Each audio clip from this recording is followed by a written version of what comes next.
Comrades और दोस्तों, आज के दिन 202 साल पहले कार्ल मार्क्स का जन्म हुआ था।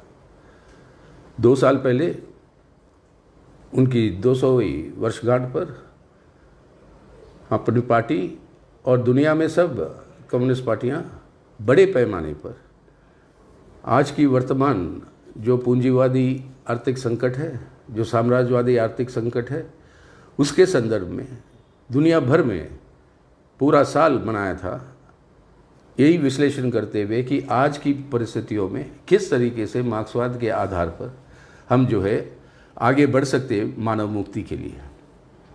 बुनियादी बात क्या था जो मार्क्स ने हम सबको सिखाया? मार्क्स का हर बार ये कहना था कि मार्क्सिज्म जो कहते हैं हम, ये कोई फॉर्मूला नहीं है, ये कोई लिखी हुई एक दस्तावेज नहीं है, ये एक आधुनिक एक वैज्ञानिक तरीका है जिस तरीके से ठोस परिस्थितियों की ठोस विश्लेषण करते हुए हम इस दुनिया के अंदर हस्तक्षेप करने की ताकत को, हर इंसान को वो ताकत मजबूत हो ताकि उस हस्तक्षेप के चलते हुए मानव मुक्ति के आधार पर एक बिना शोषण की व्यवस्था हम कायम कर सकें। और इसकी ज़रूरत क्यों है? क्योंकि ये पूंजीवादी व्यवस्था जिस तरीके से इंसानियत को ही बर्बाद कर देती है, ये मानवता को ही बर्बाद कर देती है, और उस तरीके से अपने मुनाफे बढ़ाने की कोशिश में जिस तरीके की शोषण को क्रूरता के साथ वो चलाती है, उसके चलते हुए अमीर अमीर होता जाता है, गरीब गरीब होता जाता है, शोषण बढ़ते जाता है, लेकिन मुनाफे बढ़ते। आज की हालत में जब मार्क्स की जन्मदिन के अवसर पर हम बात कर रहे हैं, जब ये कोविड, ये महामारी का सामना कर रहे हैं हम, यही पूंजीवादी जो रुझान है, ये और क्रूरता के साथ और स्पष्टता के साथ हमारे सामने पेश आ रहे हैं कि मुनाफे बढ़ाने का जो उनकी कोशिश है हर समय जो रहती है, बिना उसके पूंजीवाद व्यवस्था जिंदा नहीं रह सकती। और ये मुनाफा उनके पास जमा कैसे होता? क्योंकि उत्पादन की शक्तियों की मलकियत जो है पूंजीवाद के हाथ में है, और शोषित मजदूर और मेहनत कर जनता के हाथ में उनके श्रम के अलावा, श्रम शक्ति के अलावा और कोई साधन नहीं। और श्रम शक्ति के ऊपर उसका शोषण करते हुए मुनाफे बनते हैं। अक्सर ये गलतफहमी में रहते हैं लोग कि बेईमान है पूंजीपति, वो धोखा देता है, उसीलिए मजदूरों पर शोषण बढ़ता है। हो सकता है पूंजीवाद बदमाशी करे, हो सकता है वो बेईमान है, होते भी हैं, लेकिन अगर आपको एक ईमानदार 100% ईमानदार पूंजीपति भी आपको मिल गया जो सही किस्म के वेतन देता है अपने मजदूरों को, सिर्फ 8 घंटे का काम लेता है उनसे आज के दिनों में, अगर ऐसा भी कोई पूंजीपति है, वहाँ पर भी मुनाफे बनाता हुआ है, वो कैसे? और यही खास बात मार्क्स ने बताया था हमें कि ये शोषण जो होता है पूंजीवादी व्यवस्था में, वो शोषण होता है उसके उत्पादन के ढांचे में। कैसे? श्रम शक्ति लगाता है कोई मजदूर, कोई मेहनतकश जनता, जितना वो अपना श्रम लगाता है और जो भी वस्तु का उत्पादन होता है, उस वस्तु का मूल्य जो है मार्केट में उसके वेतन से हर समय ज़्यादा होता है। यही है अधिक मूल्य जो पैदा होता है आपके प्रोडक्शन प्रोसेस में, उत्पादन में। इस अधिक मूल्य जो पैदा होता है, यही आपके मुनाफे में बदलता है जब जिस वस्तु को आपने तैयार किया उसकी बिक्री होती। तो ये अधिक मूल्य की बिक्री के द्वारा वो मुनाफे में बढ़ना, ये है पूरी की पूरी जड़ पूंजीवादी व्यवस्था का।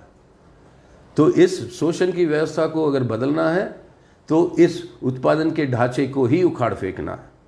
वही है क्रांतिकारी मकसद मार्क्सवाद का। और उस उत्पादन के ढांचे को अगर उखाड़ फेंकना है तो किस आधार पर होगी? ठोस परिस्थितियों की ठोस विश्लेषण करते हुए, वहाँ पर अपनी ताकत और क्षमता को मजबूत करते हुए हम हस्तक्षेप करें ताकि इस व्यवस्था को हम बदलें, बिना शोषण की एक व्यवस्था का स्थापना हो। और आज की ठोस परिस्थितियाँ क्या? इस महामारी का मुकाबला हम सब कर रहे हैं। इसी महामारी के मुकाबले में हुआ क्या?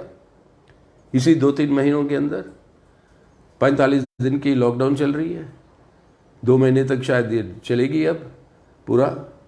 और ये इसी समय क्या देख रहे हो आप दुनिया में, इस पूंजीवादी व्यवस्था का रुझान। 10 जो आपके खरबपति है अमेरिका के अंदर, इन 10 खरबपतियों ने इस दौरान, इस महामारी से मुकाबला करने के दौरान, इन 10 खरबपतियों ने 208 बिलियन यानी 208 लाख करोड़ डॉलर की संपत्ति जो है उनकी बढ़ी।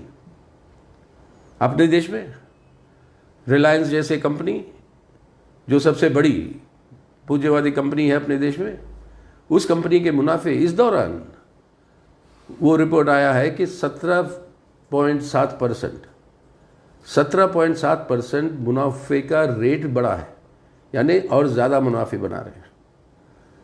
लेकिन वही रिलायंस अपनी कर्मियों का चटनी करती है। और पूरे देश में इस पैंडेमिक के चलते हुए, इस नेशनल लॉकडाउन के चलते हुए आज क्या हो रहा है, लाखों के तादाद में नौकरियों की छटनी हो रही है। लाखों के तादाद में आपके आमदनी का, यानी आपके वेतन के अंदर कटाइयाँ हो रही है, कटौतियाँ हो रही है, कहीं पर 50% तक कटौती हो रही है। और इससे और मुनाफे बढ़ेंगे उनके। और ये कि कहाँ तक पहुँच गई, एक संस्था जो हमारे अर्थव्यवस्था को मॉनिटर करती है, centre for monitoring Indian economy कहते हैं CMI, उसने अंदाज लगाया कि लॉकडाउन के शुरुआत से लेकर आज तक देश के अंदर 14 करोड़ लोग जो है बेरोजगार हो गए। यानी पहले से जो बेरोजगार थे वो तो थे ही, उनके साथ जुड़े हैं अब 14 करोड़। यानी मालूम कर लीजिए 14 करोड़ लोग अगर जुड़ गए आप बेरोजगारों के साथ। और आप दिहाड़ी मजदूर, उनका पूरा का पूरा कमाई ख़त्म, उनको ना खाने के लिए उनके पास कुछ है, ना रहने के लिए कोई घर है। और लाखों के तादाद में जो अलग अलग प्रांतों से हमारे माइग्रेंट जो आए हैं काम करने शहरों के अंदर, अरे बिना इस माइग्रेंट लेबर के आपके शहरों के बड़े बड़े मॉल नहीं बन सकते। बिना इस माइग्रेंट लेबर के कोई भी आपका अर्बन सेंटर या कोई शहर जो है ज़िंदा नहीं रह सकता। लेकिन उन्हीं के साथ किस तरीके की हालत कर रही है ये सरकार। लॉकडाउन कर दिया, आप 4 घंटे की नोटिस दी। जो घर वापस जाना भी चाहता है वो उसके पास कोई समय ही नहीं था व्यवस्था बनाने के लिए। लॉकडाउन कर दिया 4 घंटे की नोटिस से, कोई भी राज्य सरकार को समय नहीं दिया कुछ तैयारी करने के लिए। और ये पूरी की पूरी जिम्मेदारी प्रधानमंत्री स्वयं लेते हैं और केंद्र सरकार करता है। और उसके चलते हुए लाखों की तादाद में, करोड़ों की तादाद में हमारे मजदूर भाई बहन जो शहरों से वापस जा रहे हैं अपने घर, क्योंकि गुजारे के लिए और कोई उपाय नहीं है उनके पास, वो लोग क्या देख रहे थे। एक बेरहमी की भी हद होती है, बेइंसानियत की भी हद होती है। हज़ारों किलोमीटर पैदल चल रहे हैं अपने बच्चों को गोद में लेकर, और ये भूखे, कोई रहने के लिए कोई जगह नहीं। हज़ारों किलोमीटर चलते चलते अपने घर पहुंचने की कोशिश में कई लोगों ने अपनी जान गंवाई। बीमारी से जितने लोग मर रहे हैं, ऐसा ना हो कि अपनी इस तरीके की जो रवैया हो रही है इसके चलते हुए ज़्यादा लोग इस महामारी के चलते हुए नहीं, लेकिन भूख से और इस तरीके की लाचारी से ज़्यादा लोगों की मौत ना हो जाए। और बाकी जो मरीज़ हैं, कोई शुगर पेशेंट है बड़ा सीरियस, कैंसर पेशेंट है लाखों की तादाद में, जिनको आपको ट्रीटमेंट मिलना चाहिए वो नहीं मिल रहा है। अपने बच्चे जिनको ये टाके लगने चाहिए ताकि उनकी पूरी ज़िंदगी में और किसी किस्म की बीमारी, जिस तरीके की बीमारियां हैं उससे बच सकें, वो 3 लाख से ज़्यादा बच्चों को ये टाके नहीं लगे टाइम पे। अपनी गर्भवती माँ जो अपने देश का भविष्य पैदा कर रही है, उसको जो लगने हैं टाके, वो उस बच्चे के लिए जो उनके गोद में है और उनके खुद के लिए, वो जो वैक्सीनेशन है वो टाके जो नहीं लगे। तो क्या हो रहा है ये? केंद्र सरकार की कोई जिम्मेदारी है? ये व्यवस्था अपने मुनाफे बनाने में लगी हुई है। अपनी सरकार इस लॉकडाउन के चलते हुए 68,000 यानी 68,800 करोड़ रुपए के कर्जे माफ कर दी उनके जो दोस्त बड़े बड़े जो पूंजीपति हैं उन लोगों की। यानी आप गरीब को अपने घर तक पहुंचाने के लिए उनसे किराए ले रहे हो। आज रेलगाड़ी चलाई 45 दिन के बाद, पहले दिन से अपनी पार्टी मांग कर रही थी, लेकिन 45 दिन के बाद रेलगाड़ी चलाते हो। अब जो है कहते हो उन मजदूर भाइयों से कि आप किराए दो।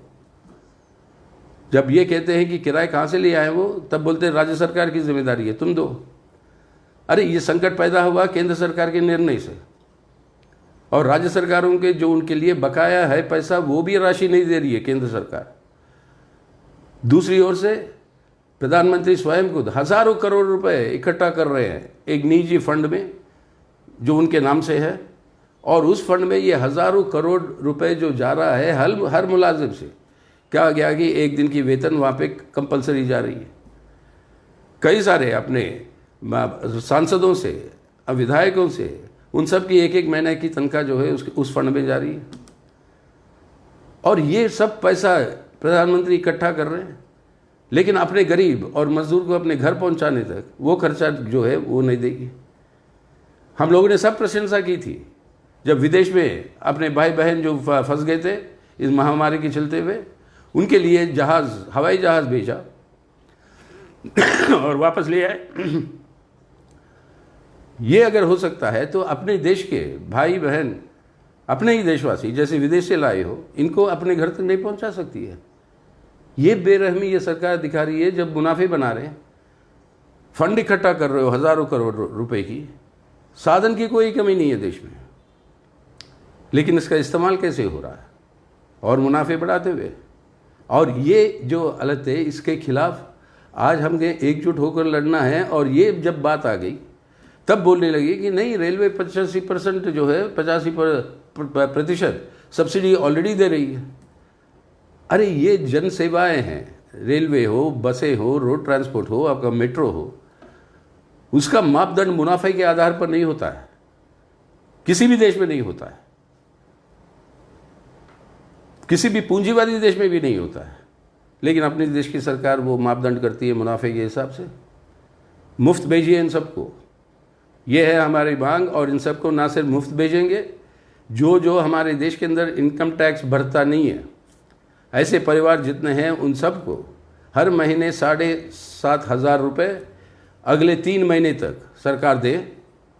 जो फंड है आपके पास जो जमा हो रहा है, और आपके गोदामों में आज पड़ा हुआ है 7.5 करोड़ से ज़्यादा टन अनाज, वो गोडाउनों में सड़ रहा है। अब फिर नई खेती आएगी, नई फसल आएगा, और उस फसल का वो भी जमा होगा कुछ तकरीबन 4 करोड़ और। तो इतना जो आपके पास अनाज है, उस अनाज को मुफ्त बांटिए, जो लोग भूख से ना मरे। और बाकी लोगों के लिए जो व्यवस्था चाहिए चिकित्सा का, उस व्यवस्था के इंतज़ाम करिए। आज तक दुनिया के अंदर सबसे कम अगर इस महामारी की या कोरोना वायरस की टेस्टिंग हो रही है तो वो है अपने भारत में। इसलिए अंदाज नहीं है कहाँ पर ये फैल रहा है, किस तेज़ी के साथ ये फैल रहा है। जब तक ये टेस्टिंग नहीं होती तो पता भी नहीं चलेगा, लेकिन उसके लिए साधन देते नहीं हैं ना अपने डॉक्टरों के पास। कई लोग शिकार भी हो गए इस महामारी के, डॉक्टरों के पास, नर्सों के पास, हमारे स्वास्थ्य कर्मियों के पास, जो उनकी प्रोटेक्शन के लिए जो चाहिए वो चीज़ों, वो उसकी भी उपलब्धि नहीं कर पाई सरकार। जबकि 2 महीने का समय था कि इस खतरे से बचने के लिए ये सब इंतज़ाम हम कर सकते थे। हमने किया केरल के अंदर, जब वामपंथी सरकार है, और वहाँ पर पहला केस भारत के अंदर वो पता चला 30 जनवरी को केरल में। लेकिन 25 जनवरी से केरल के अंदर वो व्यवस्था तैयार था। वो सरकार, वहाँ की वाम मोर्चे की सरकार और वहाँ पे अपनी पार्टी, ये पूरी व्यवस्था से तैयार हो गई। इसलिए सबसे कम आज इसका असर और जाने गई तो आज आपके केरल में है। पूरी दुनिया के अंदर लोग जो है ये स्टडी कर रहे हैं, जांच कर रहे हैं कि किस तरीके से केरला ने इसका सामना किया। इसलिए एक केरला मॉडल के नाम पर मशहूर हो गई पूरे दुनिया में। अगर केरला में हो सकता है तो बाकी देश में क्यों नहीं, प्रधानमंत्री महोदय? आप क्यों नहीं कर रहे हो व्यवस्था? साधन की कोई कमी नहीं है आपके पास। और ये एक तरफ ये पूंजीवाद का जो स्वभाव है, जो शोषण के आधार पर मुनाफे बनाने का जो रुझान है, जो उसको जिंदा रखती है पूंजीवादी व्यवस्था को, वो इतनी क्रूरता के साथ आज इस महामारी के दौरान पेश आ रहा है। तो इसलिए मार्क्स ने जो कहा, दुनिया को बदलना है, हमें दुनिया को बदलना है, इस क्रूरता को ख़त्म करना है, तो हमें आज एकजुट होकर महामारी के खिलाफ लड़ना होगा और इस व्यवस्था के खिलाफ लड़ना होगा जो महामारी के साथ साथ और भी बीमारियां फैला रही है और भी भूखमरी को बढ़ा रही है अपने देश में। लेकिन खतरे और भी है इस महामारी के सामने, जो ठोस परिस्थितियां हैं उसके अंदर। आज क्या हो रहा है? आज हमारे देश के अंदर आज कहते हैं सामाजिक दूरी रखिए। गलत बात है। सामाजिक दूरी का कोई मतलब नहीं होता है। शारीरिक दूरी रखिए, फिजिकल डिस्टेंसिंग, सोशल डिस्टेंसिंग नहीं है ये। शारीरिक दूरी और सामाजिक एकजुटता, सामाजिक दूरी नहीं, physical distancing and social solidarity, ये होनी चाहिए नारा। लेकिन इसके अंदर अपनी जो सांप्रदायिक ध्रुवीकरण को तेज करने के लिए एक समुदाय के खिलाफ उनको टारगेट करके उनके ऊपर हमले करना, पूरे दुनिया के अंदर बदनामी हो रही है अपने भारत की कि जिस तरीके से टारगेट करके किया जा रहा है देश के अंदर मुसलमान भाइयों बहनों के खिलाफ। बंद करिए इसको। एकजुटता के आधार पर ही हम जीत सकते हैं इस महामारी के खिलाफ। अगर हमारे समाज के अंदर ये भेदभाव ले आकर इसको अंदर अपनी एकता को कमज़ोर करके तोड़ना चाहते हैं, तो इन सांप्रदायिक तत्वों को जो आज ये ध्रुवीकरण बनाना चाहते हैं अपनी एजेंडा को आगे ले जाने के लिए, इनको जो है आप इनके ऊपर अंकुश लगाइए। लेकिन उल्टा क्या हो रहा? जो CAA, NRC और NPR के शांतिपूर्वक जो विरोध जो हो रहा था, उनके अंदर जितने लोग शामिल थे उनके नेताओं को चुन चुन कर आज गिरफ्तार किया जा रहा है। ऐसे कानूनों का इस्तेमाल किया जा रहा है जिसके अंदर कोई राहत की कोई स्कोप ही नहीं है। और ये समय जब जेलों के अंदर से लोगों को रिहा करनी चाहिए ताकि वहाँ पर महामारी बढ़ने की खतरा जो है ना हो, लेकिन उसका उल्टा और जेलों के अंदर भर रहे हैं। और कैसे लोग जो इस सरकार के खिलाफ जो भी आवाज़ उठाए उन सबको, ये हर समय होता रहा है। 130 साल पहले जब एक प्लेग फैली थी, जब ब्रिटिश हुकूमत था देश में, उन्होंने मरीजों को सबको इकट्ठा करके डिटेंशन कैंपों में भर दिया था। और उस कैंपों के अंदर जाने का मतलब है मौत। कोई सुविधा नहीं थी वहाँ पे। इसके खिलाफ देश का राष्ट्रीय आंदोलन जब उठ पड़ा और विरोध होने लगे और 2 छात्र जाकर वहाँ पर वो प्लेग कमिश्नर को गोली से मार दिया, एक नया कानून आई, एपिडेमिक डिजीजेज एक्ट। वही कानून का दूसरा रूप आज हमारे पास है, डिज़ास्टर मैनेजमेंट एक्ट। उस समय एक कानून लाया था ब्रिटिश ने जो बाल गंगाधर तिलक को गिरफ्तार करने के लिए इस्तेमाल किया था, जो उनके खिलाफ जो भी आवाज़ उठाता है, जो लिखता है, और वो है सेडिशन एक्ट। ये सेडिशन एक्ट आज भी इस्तेमाल होता है। जो भी सरकार के खिलाफ बात करते हैं उनको गिरफ्तार करके और करने के लिए ये सेडिशन एक्ट का इस्तेमाल करते हैं। महात्मा गांधी पे किया था ब्रिटिश वालों ने। ये मोदी सरकार अब अपने लोगों के ऊपर जो उनके खिलाफ उठाती है आवाज़, कई सारे पत्रकारों को अब उनके खिलाफ केसेस फाइल्ड हैं, कई सारे हिरासत में होंगे। लेकिन कोई भी आवाज़ उठाएगा उनके खिलाफ, उनके ऊपर ये अंकुश था। यानी इमरजेंसी की बात छोड़िए, ये तो एक ऐसी एक निरंकुश सरकार आज हमारे सामने आई है, अधिनायकवाद सरकार अपने सामने आई है, जो नए नए टेक्नोलॉजिकल ऐप्स जो है वो ज़बरदस्ती कह रहे हैं कि सब लोगों को उसको डाउनलोड करना चाहिए ताकि सरकार की निगरानी हर व्यक्ति पे हो, कौन क्या कर रहा है, किस समय कहाँ पे है। यानी अपनी निजी जो प्राइवेसी की जो अधिकार है, उस मौलिक अधिकार के ऊपर भी उल्लंघन। यानी एक ऐसा समाज बनाने की कोशिश जहाँ पर उनकी तानाशाही, उनकी हुकूमत, वो तानाशाही हुकूमत को और मजबूत करना है। यानी इसी महामारी को इस्तेमाल करके एक तरफ से अपनी मुनाफे बढ़ाने की जो योजना जो मैं बताया था आपको, दूसरी ओर से ये तानाशाही की रुझान और मजबूत करके एक ऐसा मतलब यंत्र बनाइए अपने सरकार को ताकि कोई भी सरकार के खिलाफ आवाज़ उठाने की हिम्मत ना करे और तीसरी ओर से हमारे समाज के अंदर सांप्रदायिक ध्रुवीकरण को और तेज़ करते हुए वही जो उनका जो एजेंडा है, एक फासीवादी देश के अंदर बदले, अपनी आज की धर्मनिरपेक्ष जनतंत्र का गणराज्य जो है, हमारे संविधान जो हमें देता है, उसको बदलिएगा उनकी एक कट्टरपंथी, एक फासीवादी एक मुल्क के रूप में। ये जो साजिशें जो चल रही है इस महामारी के दौर, आज ये ठोस परिस्थितियों का सामना भी करना ज़रूरी है। महामारी के खिलाफ हमें एकजुटता के साथ लड़ना है। अपनी पार्टी देश के अंदर कई सारे प्रांतों में जहाँ पर पार्टी उतनी मजबूत भी नहीं है, वहाँ पर भी राहत देने के लिए लोगों के बीच में जा रहे हैं और वहाँ तक जितनी भी संभव है उन लोगों के लिए खाना या उन लोगों के लिए ठहरने का व्यवस्था अपने पार्टी के साथी कर रहे हैं। वो हमारी इंसानियत का फ़र्ज़ और इस फ़र्ज़ को हम निभा रहे हैं, लेकिन सरकार अपनी फ़र्ज़ से मुकर रही है। आज सरकार के ऊपर ये दबाव डालने की ज़रूरत है। 7,500 रुपये हर महीने अगले 3 महीने तक आप कैश ट्रांसफ़र दीजिए। जो भी भूखा है उसको मुफ्त अनाज बांटिए। राज्य सरकारों के लिए पैसे के जो भारी कमी हो रही है, उनके पास ना उनकी बकाया भी आप दे रहे हो वापस, उनके लिए ये फ़ंड जो इकट्ठा कर रहे हो वो फ़ंड जो है वहाँ पर ट्रांसफ़र करिए, क्योंकि असली महामारी के खिलाफ लड़ने वाली सरकारें अगर है वो है राज्य सरकार। हमारे डॉक्टरों की हिफाजत करिए, नर्सों की और स्वास्थ्य कर्मियों की, उनको प्रोटेक्शन देते हुए हॉस्पिटलों के अंदर जो व्यवस्था है उस व्यवस्था को और व्यापक विस्तार करने की ज़रूरत पड़ी। तो ऐसे भी मुल्क है, पूंजीवादी मुल्क, जिन्होंने आज राष्ट्रीयकरण कर दिया हर निजी हॉस्पिटल और निजी हेल्थ सेवा को। स्पेन जैसे देश में, स्पेन जैसी देश की पूंजीवादी सरकार, वो पूंजीवादी देश वो आज ऐलान करती है कि हर इंसान के लिए वहाँ पे एक मिनिमम बेसिक मिनिमम इनकम होगी, यानी उसको दिया जाएगा वेतन, थोड़ा जो पैसा दिया जाएगा वो हर इंसान को पहुँचेगा हर महीने, ये महामारी के ख़त्म होने के बाद भी। अपने मुल्क के अंदर साधन की जैसे कमी नहीं है, जैसे मैं बता रहा था, तो अपने देश के लोगों की रक्षा के लिए आप नहीं कर सकते ही। तो ये आज हमें करने की ज़रूरत है, ताकि सरकार के ऊपर दबाव करते हुए ये अधिनायकवाद की तानाशाही की जो रुझान जो उनके क्या अब वो उभर कर आ रही है उससे लड़ते हुए, और हमारी देश के अंदर सामाजिक भाईचारा और एकता के लिए जो सबसे बड़ी ताकत है, इस महामारी से हमें बचना।